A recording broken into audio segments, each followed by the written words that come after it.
5, 10, 15, 20,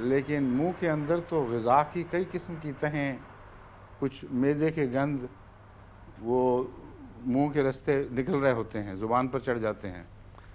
منہ تو ہاتھوں کی نسبت بہت ہی زیادہ علائشوں سے بھرا ہوا ہے۔ اگر منہ قبول کر لیتا ہے تو ہاتھوں کو کیا تکلیف ہے؟ اس لیے بالکل وہم ہے، اور میں تو ہمیشہ اس طرح کرتا ہوں، پھر مجھ پر تو کبھی بھی ہومیوپیتھی کو اثر نہیں دکھانا چاہیے، نہ میرے بچوں پر۔ اور اللہ کے فضل سے 30-40 سال ہو گئے ہیں، شاذ ہی کبھی کوئی ایسا معاملہ ہو کہ ڈاکٹر کی طرف کسی بچے نے رجوع کیا ہو۔ جب میں ہوتا ہوں تو خدا کے فضل سے ضرورت نہیں پڑتی۔ میں دورے پر ہوتا تھا، کبھی کبھی چلے بھی جاتے تھے ڈاکٹر کے پاس، تو وہ ہمارے پاس ہاں کیوں اثر دکھاتی ہے اگر آپ کے ہاں نہیں دکھاتی؟ تو بات یہ ہے وہ اتنی ہو کہ گھل جائے منہ میں، وہ اثر ضرور دکھاتی ہے۔ اور دیکھنے والی ایک اور بات یہ ہے کہ ہومیوپیتھک جس کاغذ پہ ڈالتے ہیں اس کاغذ پہ بھی تو آلودگیاں ہیں، کاغذ کا اپنا اثر ہے، اس میں کچھ بعض دفعہ کچھ کیمیکلز کے اثرات باقی ہوتے ہیں، جو زبان سے چکھ کے دیکھیں کاغذ کا ایک مزہ ہوتا ہے۔ تو اس لیے یہ سب توہمات ہیں۔ نمک کی پوٹینسی ہے مثلا، جس کو ہم نیٹرمیور کہتے ہیں، اس کو کہتے ہیں کامن سالٹ، یعنی عام ٹیبل سالٹ اور کامن سالٹ دونوں لفظ استعمال ہوتے ہیں۔ اب منہ میں اتنی مقدار میں نمک موجود ہوتا ہے کہ اس بیچاری پوٹینسی کا تو کوئی حال ہی نہیں رہتا۔ وہ تو ایسا ہے جیسے نمک کی کان میں ایک معمولی سا پانی کا قطرہ ڈال کے دیکھا جائے، مگر پھر بھی اثر قبول ہوتا ہے، اس لیے کہ اس کے اثر کا نظام مختلف ہے۔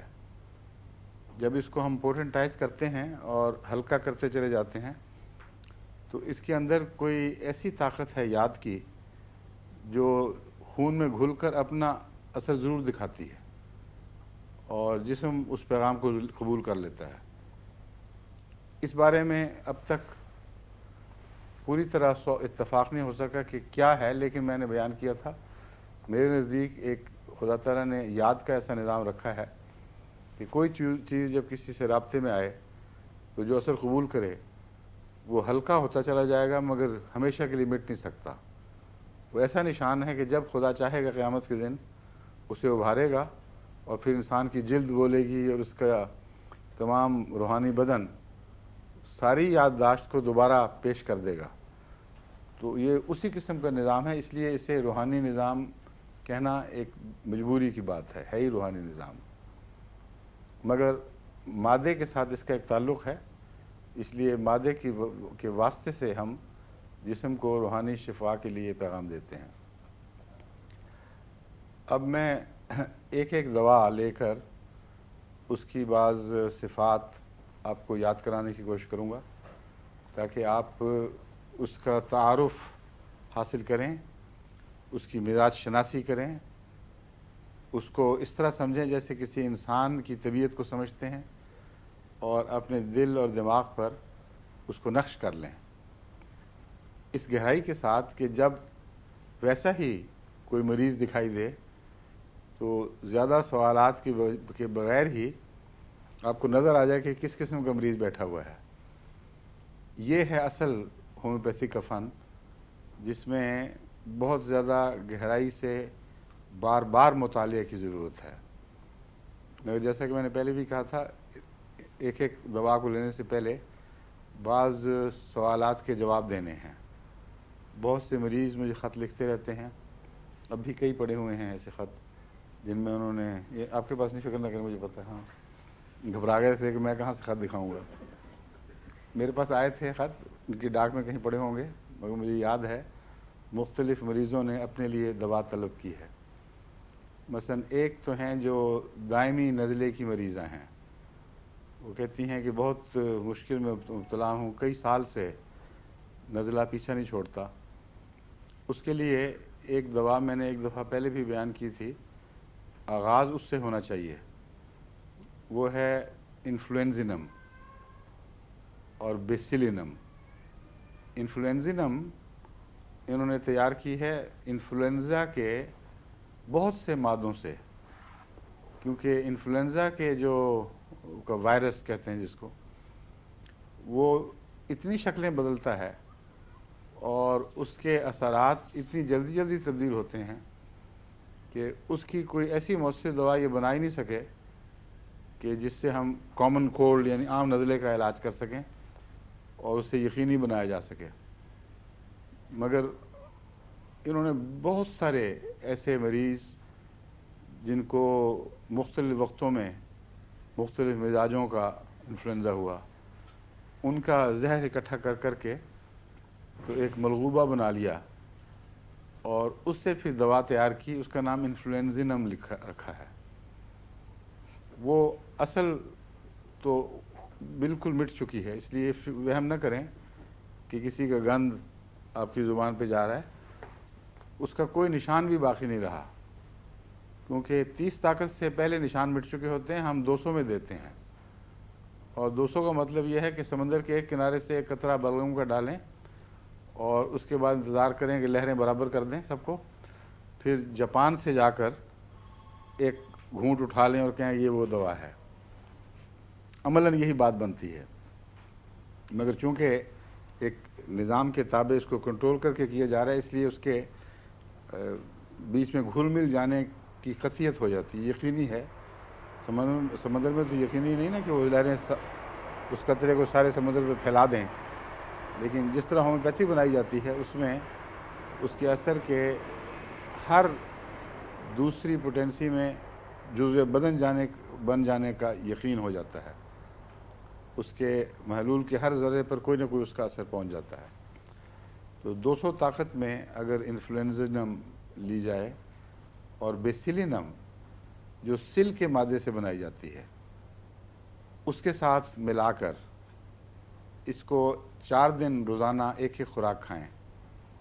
یہ میرا تجربہ ہے، بیسیلینم سے میں اس لیے ملاتا ہوں کہ عموماً نزلاتی مریضوں کے اندر کچھ سل کا مادہ پایا جاتا ہے۔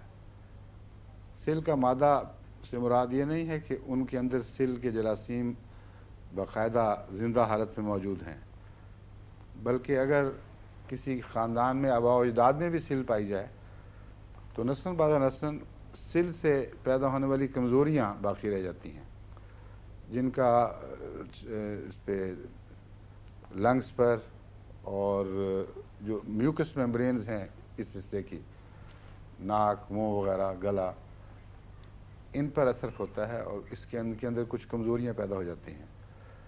تو بیسیلینم اور انفلوئنزینم انفلوئنزینم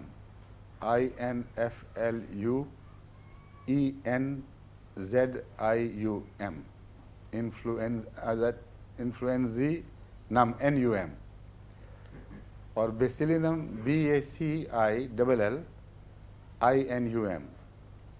اگر کسی کو انگریزی لکھنے نہیں آتی تو وہ بیسیلینم اردو میں لکھ لے اور انفلوئنزینم، انفلوئنزا تو سب کو یاد ہی ہے، آگے انم لگا دیں۔ یہ 4 دن روزانہ ایک خوراک کھائیں، ہر نزلے کے موسم سے پہلے کھائیں تو اللہ کے فضل سے اس کے خلاف دفاع پیدا ہو جاتا ہے، لیکن کچھ عرصے کے بعد بعض دفعہ دہرانی بھی پڑتی ہے۔ جب علامتیں دوبارہ آنے پر زور لگائیں، اور جب میں قادیان گیا تھا پچھلے 2 سال پہلے، اس وقت یہ دوا میں نے استعمال نہیں کی تھی اور وہاں مجھے حملہ ہو گیا انفلوئنزا کا، معمولی، لیکن معمولی اس لحاظ سے تھا کہ خدا کے فضل سے نماز نہیں میری چھوٹی باجماعت، لیکن تکلیف اس نے کافی پہنچائی اور آواز بہت بدل گئی تھی۔ تو اس کے بعد پھر میں نے سوچ کر یہ دوا استعمال کر کے دیکھی ہے، اللہ کے فضل سے اس سال مجھے کوئی حملہ نہیں ہوا، اور کوشش ہوتی بھی تھی حملے کی لیکن وہ بچ جاتا تھا خدا کے فضل سے۔ اس لیے میں نے اعلان عام کیا تھا اور بہت سے خطوط مجھے ملے ہیں کہ ان کو فائدہ پہنچا ہے۔ لیکن ہومیوپیتھی میں یہ یاد رکھنا چاہیے کہ بہت سی دوائیں امکانی طور پر ایسی ہیں جو اثر دکھائیں، اگر ایک فائدہ نہ دے تو پھر اس کے ساتھ دوسری ملانی پڑتی ہے۔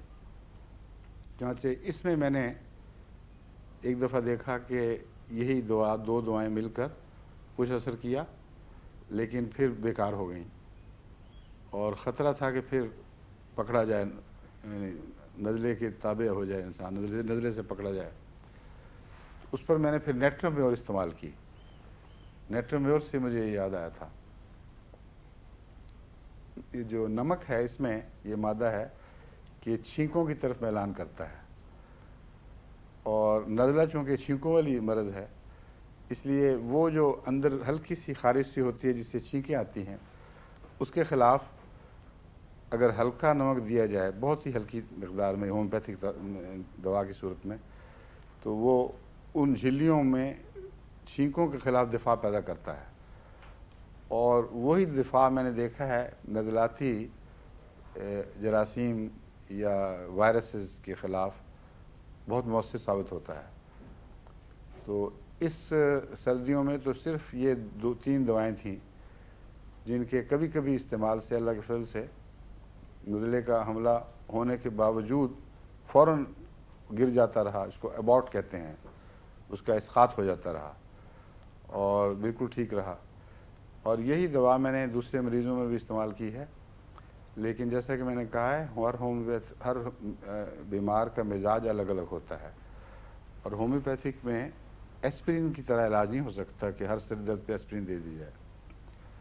کئی مریض ایسے تھے، بڑی کثرت سے اس دفعہ لندن میں انفلوئنزا ہوا ہے، اور ملاقاتی آتے تھے، بچے لے کے آتے تھے، جا کے بھی بعض دفعہ کہتے تھے اب اس کو بخار ہو گیا، فلو ہو گیا. بڑے چھوٹے بہت بیمار ہوئے ہیں. تو اکثر تو ان دواؤں کے اثر سے اللہ کے فضل سے بالکل صاف بچ جاتے رہے. بعض کو اس کے علاوہ جیلسیمیم 200 میں اور بیلاڈونا 200 میں ملا کر دینی پڑی، آرسنک بھی دینی پڑی، اور اکثر انہی دواؤں کے اندر مریض خدا کے فضل سے شفا پا جاتے رہے. ایک دفعہ حملہ ہو جائے اور جسم اس سے مغلوب ہو جائے پھر صرف یہی دوائیں کافی نہیں رہتی ہیں. پھر جو انفیکشن کے دوسرے جراثیم ان جگہوں پہ حملہ کر جاتے ہیں جہاں نزلے نے بعض عضلات کو یا بعض جھلیوں کو کمزور کر دیا ہو، وہاں صرف نزلے کا علاج کافی نہیں ہوتا. اس لیے لوگ سمجھتے ہیں کہ یہاں یہ دوائیں بیکار گئیں. بیکار تو نہیں جاتی، لیکن نزلے کے خلاف ایک قسم کی مدافعت پیدا کرتی ہیں اور باقی بیماریوں کے خلاف دفاع نہیں بن سکتی. ان کے خلاف دفاع تب بنے اگر شروع ہی میں وہ ان کے اثر سے انسان شفا پا جائے اور کوئی نقصان نہ پہنچے جھلیوں کو. اگر اتنی دیر رہے نزلے کی خارش اور اس کی خلش کہ جھلیوں میں کمزوری پیدا ہو جائے تو کئی قسم کے جراثیم ہیں جو حملہ کر جاتے ہیں، اور پھر بخار کی کیفیتیں پیدا ہو جاتی ہیں، جسم ٹوٹتے ہیں، اور اس صورت میں پھر ہر ایک کے لیے کوئی نہ کوئی الگ نسخہ دینا ہوتا ہے. اس ضمن میں یہ آپ کو بتا دوں کہ عام طور پر ہومیوپیتھ اس فلسفے کو قبول کرتے ہوئے کہ ہومیوپیتھک میں ایک دوا استعمال ہونی چاہیے، دوائیں اکٹھی نہیں کرتے، ملاتے نہیں ہیں. شروع میں بھی یہی کوشش کیا کرتا تھا، لیکن مشکل اس میں یہ درپیش تھی. میں اس کو یہ بھی آپ کو سمجھا دوں کہ کیوں مجھے اس طریق کو بدلنا پڑا. مشکل یہ درپیش تھی کہ اول تو جتنا وقت چاہیے ایک دوا کی پہچان کے لیے، وہ وقت اکثر ہومیوپیتھ کو میسر نہیں آتا. کم سے کم مجھے تو نہیں آتا تھا، کیونکہ بہت سے دوسرے کام تھے بیچ میں. بعض دفعہ ایک دن میں، جن دنوں میں وقفہ جدید میں ہوتا تھا، 100 مریض بھی دیکھنے پڑتے تھے. تو اگر میں ہر مریض کے لیے ایک دوا تجویز کرتا رہتا تو سارے دنیا کے کام اٹھا رکھتا، تب بھی بات نہیں بننی تھی. اس پر پھر میں نے اندازہ لگایا کہ اس میں 2-3 علامتیں موٹی موٹی جو نظر آ رہی ہیں، کوئی اس دوا کی ہے، کوئی اس دوا کی ہے، اگر ان کو اکٹھا کر کے دوں تو ہو سکتا فائدہ ہو. تو آہستہ آہستہ پھر بعض امراض کے نسخے بننے شروع ہو گئے. وہ نسخے بالعموم کام آ جاتے ہیں، لیکن بعض صورتوں میں وہ کام نہیں آتے، پھر اور تلاش کرنی پڑتی ہے دوا. پھر بعض دفعہ ایک مریض کے لیے ایک دوا ڈھونڈنے کے لیے بہت محنت بھی کرنی پڑتی ہے. اب یہی نزلاتی کیفیت میں جو بخار شروع ہو جائیں اور بلغم پکنے لگیں، اس قسم کی حالتوں میں عموماً میں ایک ایسا نسخہ دیتا ہوں جو بایوکیمک نسخہ ہے، اور وہ الا ماشاء اللہ ضرور اثر دکھاتا ہے۔ ایک ہے اس میں دوائی فیرمفاس، ایک ہے سلیشیا، ایک ہے کالی میور، اور ایک ہے کالی فوس۔ یہ عام طور پر یہ 4 دوائیں اکٹھی دینے سے مختلف قسم کی انفیکشنز قابو میں آ جاتی ہیں، اور ان دواؤں کا جو اثر ہے وہ بہت وسیع ہے، جسم کی تمام جھلیوں پر یہ اثر انداز ہوتی ہیں، یہاں تک کہ گردے کی انفیکشن کے لیے بھی یہ اللہ تعالیٰ کے فضل سے بہت ہی مفید ہیں۔ تو بعض لوگوں کو گردے میں انفیکشن ہوتی ہے اور عام لوگ عام نزلہ سمجھ کے گلے کا علاج کر رہے ہیں، لیکن یہ دوائیں ہر جگہ چونکہ اثر دکھاتی ہیں، اس لیے وہ اللہ کے فضل سے یہ اکٹھی دینے سے خصوصیت سے بچوں میں بہت مفید ہیں۔ عام طور پر دیکھا گیا ہے کہ جب بچوں کو گلے کے بخار ہوں، کالی میور رکھا ہے نا اس میں آپ نے، اور اگر گلے کے ٹونسز بڑے ہوئے ہوں تو ساتھ کلکیریا فلور بھی ملا دیا جائے تو بہت مفید ہے۔ کلکیریا فلور آپ کے پاس ہیں یا دکھائیں نا دوائیں؟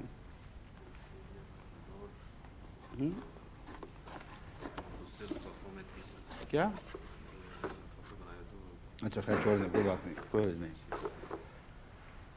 جو بایوکیمک دوائیں جن کا میں نے نام لیا ہے، یہ عموماً ٹکیوں کی صورت میں ہوتی ہیں، اس لیے میں عام طور پر نسخوں میں لکھتا ہوں 2 ٹکیاں۔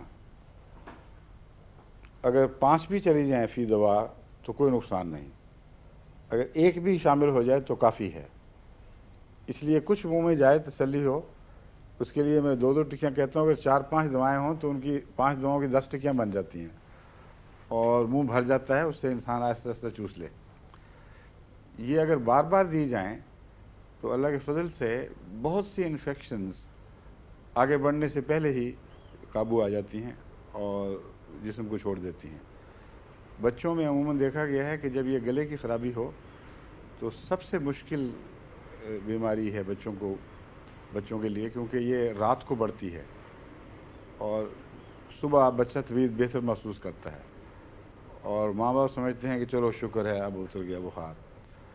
اس کے ساتھ وہ کیلپول بھی دیتے ہیں اور ایسپرین بھی دے رہے ہوتے ہیں، اور ایک دھوکہ ہو جاتا ہے کہ مریض بہتر ہو رہا ہے، حالانکہ یہ دوائیں جو کیلپول یا ایسپرین وغیرہ ہیں، یہ پسینوں کے ذریعے اس کا زہریلا مادہ خارج کر دیتی ہیں، اور وقتی طور پر جسم بہتری محسوس کرتا ہے، لیکن جہاں تک زہر پیدا کرنے والے مادے ہیں ان کو نہیں مارتی، اس لیے اگلی رات وہ پہلے سے بڑھ کر شدت سے حملہ کرتے ہیں، اور ایسے بچے کئی دفعہ ایسا واقعہ ہوا ہے کہ 2-3 راتوں میں پھر دم توڑ دیتے ہیں، کیونکہ چھاتی بھرنی شروع ہو جاتی ہے گندگی سے اور سانس کی جگہ بھی نہیں رہتی۔ تو ایسی صورت میں بہتر یہ ہے کہ ایسپرین اور کیلپول وغیرہ نہ استعمال کی جائیں۔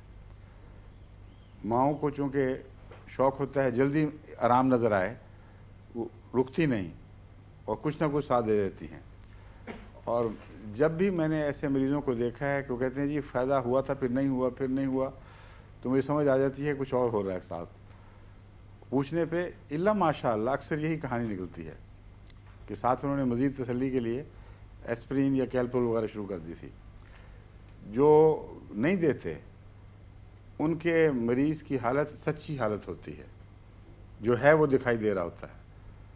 اگر مرض بڑھ رہی ہے تو ان کی تشویش برحق ہے، پھر وہ ڈاکٹر کو تنگ کریں گے کہ بڑھ رہی ہے ٹھیک نہیں ہوئی، اور اگر وہ ان دواؤں سے وقتی طور پر فائدہ اٹھا لیں اور مرض اندر باقی رہے تو وقت پر پھر ڈاکٹر کو بھی نہیں بتاتے، صبح پوچھیں کہ شکر ہے اب ٹھیک ہے، اور دوسرے دن پھر اور خطرناک۔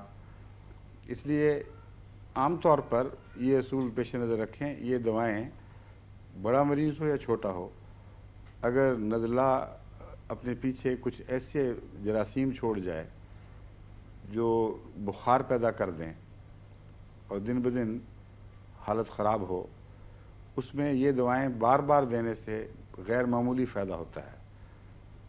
اور ان دواؤں میں اور اینٹی بایوٹک میں ایک نمایاں فرق ہے۔ اینٹی بایوٹک ان دواؤں کو کہتے ہیں جن میں سلفر یعنی گندھک کا بیس ہوتا ہے، یعنی اکثر گندھک کے بیس میں وہ دوائیں بنائی جاتی ہیں، اور اس میں ایسے مادے ہیں، بہت لمبی تحقیقات ہو چکی ہیں، بہت سے انسانی جسم سے جراثیم لے کر ان کی دوائیں بھی بنائی گئی ہیں۔ اس سارے گروپ کو اینٹی بایوٹک کہا جاتا ہے۔ ان کا کام یہ ہے کہ مرض پر حملہ کرتے ہیں اور براہ راست جراثیم کو ختم کرتے ہیں۔ وہ تمام اجزاء جو اینٹی بایوٹکس میں ہیں ان کا تعلق مرض کو مارنے سے ہے۔ اس صورت میں دیکھنے میں تو یہ بہت اچھی بات نظر آتی ہے، ایسپرین اور کیلپول وغیرہ سے ایک قدم آگے ہے اور صحیح سمت میں ہے کہ جو مرض ہے اس کو ختم کرنا چاہیے، لیکن اس کے بہت سے نقصانات بھی ہیں۔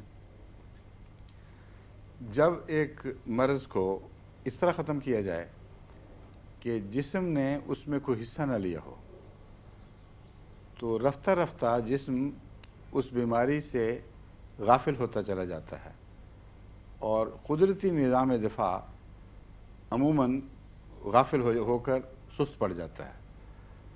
اس لیے جو اینٹی بایوٹک کے ذریعے مریض اچھے کیے جاتے ہیں ان میں نے یہ رجحان دیکھا ہے کہ وہی بیماری نسبتاً زیادہ حملے کرتی ہے پھر، اور بار بار حملوں سے اینٹی بایوٹک دوا کو بھی بڑھانا پڑتا ہے، کیونکہ اینٹی بایوٹک کے مقابلے میں جراثیم ایک دفاع دکھاتے ہیں اور ان کے اندر ایوولوشن یعنی ارتقاء باقی زندگی کی قسموں کی نسبت بہت زیادہ تیز ہوتا ہے۔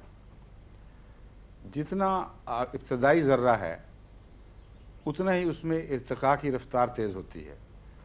چنانچہ سب سے زیادہ تیز رفتار ارتقاء کی وائرس میں ہے، جو زندگی اور غیر زندگی کے درمیان کی ایک حالت ہے، جس کو جراثیم بھی نہیں، جرم بھی نہیں کہتے، جرثومہ نہیں کہتے، وائرس کہتے ہیں۔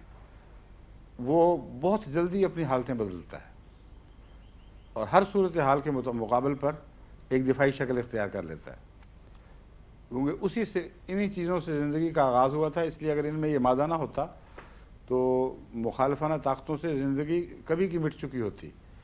اس لیے اللہ تعالیٰ نے زندگی کے آغاز میں یہ صلاحیت زیادہ عطا کی ہے کہ ہر قسم کے مخالفانہ حملے کا دفاع کریں۔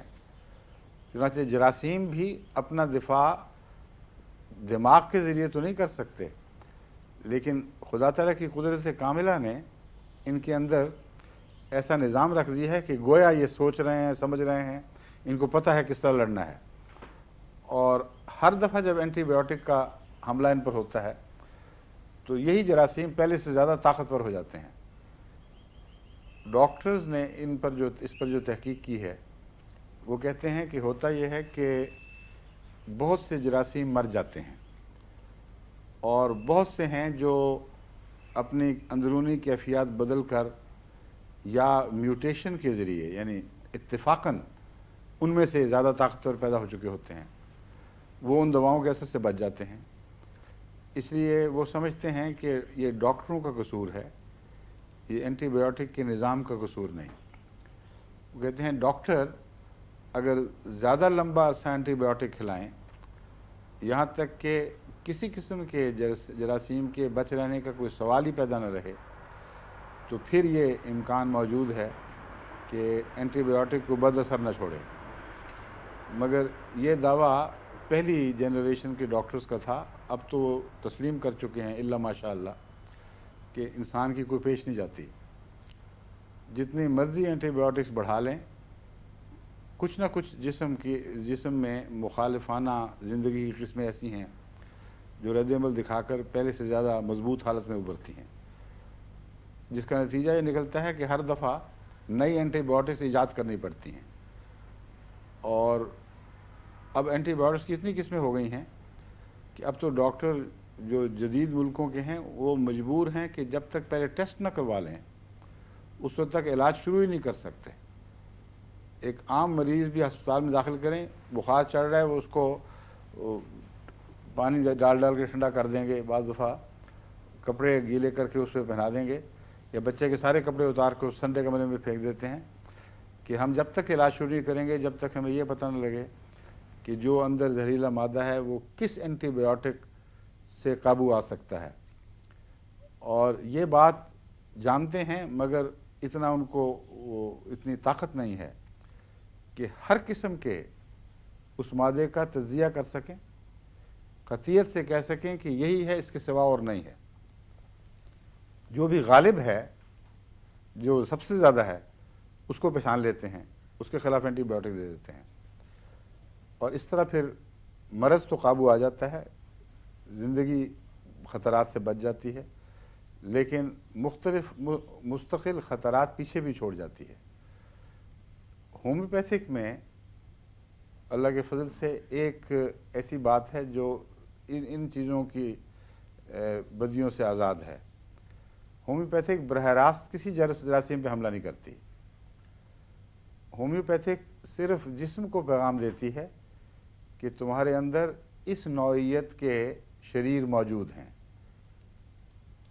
اور وہ پیغام اس طرح دیتی ہے کہ مختلف جراثیم کے اجتماعی اثر سے جو اجتماعی علامات انسان کے جسم میں پیدا ہوتی ہیں، اگر ان اجتماعی علامات رکھنے والے زہروں کی تیار کردہ دوائی ہو اور بہت ہلکی کر دی جائے کہ وہ جسم پر کسی طرح بھی غالب نہ آ سکے، تو بیرونی حملہ اندر کی طاقتوں کو بیدار کرتا ہے، اور بیرونی حملہ اتنا خفیف ہوتا ہے کہ وہیں اسی سطح پر اسے جسم کا دفاعی نظام دبا لیتا ہے اور وہ بیماری نہیں ہونے دیتا. جب ایک دفعہ دبا لیتا ہے تو پھر اس کو ہوش آتی ہے، گویا کہ ہم یہ تو نہیں کہہ سکتے اندر جا کے کہ یہ ہوا، لیکن گویا یہی ہوتا ہے، تجربہ یہی بتاتا ہے کہ وہ کہتے ہیں وہ یہ تو ہمارے اندر بھی موجود ہے، اور جو ایک دفعہ اٹھ کھڑا ہوتا ہے وہ پھر ان کو بھی دبا لیتا ہے. اس لیے ہومیوپیتھک کا ایلوپیتھک کی دواؤں کا یا براہ راست چاہے طبی دوا ہو یا ایلوپیتھک کی دوا ہو، ایسی دواؤں کا مقابلہ تو جراثیم کر سکتے ہیں جن کا حملہ ان پر ہو، جسم کا مقابلہ نہیں کر سکتے، کیونکہ اگر جسم میں خدا تعالیٰ نے اتنی صلاحیتیں رکھی ہوئی ہیں کہ یہ اگر 1000 سال بھی تحقیق کریں تو ایک مرض کے جواب میں اتنی اینٹی بایوٹکس نہیں بنا سکتے جتنے جسم کے دفاعی نظام میں چند گھنٹے کے اندر بیماری کے حملے کے عین مطابق توڑ کی دوا بنانے کی صلاحیت موجود ہے، اور ایسی دوائیں لاکھوں بنا سکتے ہیں، لاکھوں بن سکتی ہیں جسم کے اندر. اور وہ دوائیں نہیں ہیں بلکہ سپاہی ہیں، فوجیں ہیں، جسم کے اندر ہتھیار بند لشکر ہیں، اور ان لشکروں کو پیدا کرنے کے لیے اللہ تعالیٰ نے ایسے خلیے رکھے ہوئے ہیں جن کو جب پیغام ملتا ہے کہ تمہارے جسم کے اندر فلاں قسم کا شیطان داخل ہوا ہے، اس کی یہ صلاحیت ہے، اس کی یہ طاقت ہے، وہ جسم کے فلاں حصے میں موجود ہے، تو یہ پیغام باقاعدہ ان فیکٹریوں تک پہنچتا ہے جہاں یہ ان کے خلاف گولہ بارود تیار ہوتے ہیں، اور پیغام یہ ملتا ہے کہ فلاں قسم کا گولہ بارود چاہیے، اور وہ جب بنتا ہے تو اس کو کیری کرنے والے پھر فوجی وہ اسے لے کر چلتے ہیں اور عین وہاں نشانے پر پہنچتے ہیں جہاں مرض جگہ بنا رہی ہے، اور جب یہ صحیح حملہ جواب ہو، پیغام صحیح ملا ہو، تو کسی مرض کی کوئی طاقت نہیں ان کا مقابلہ کر سکے.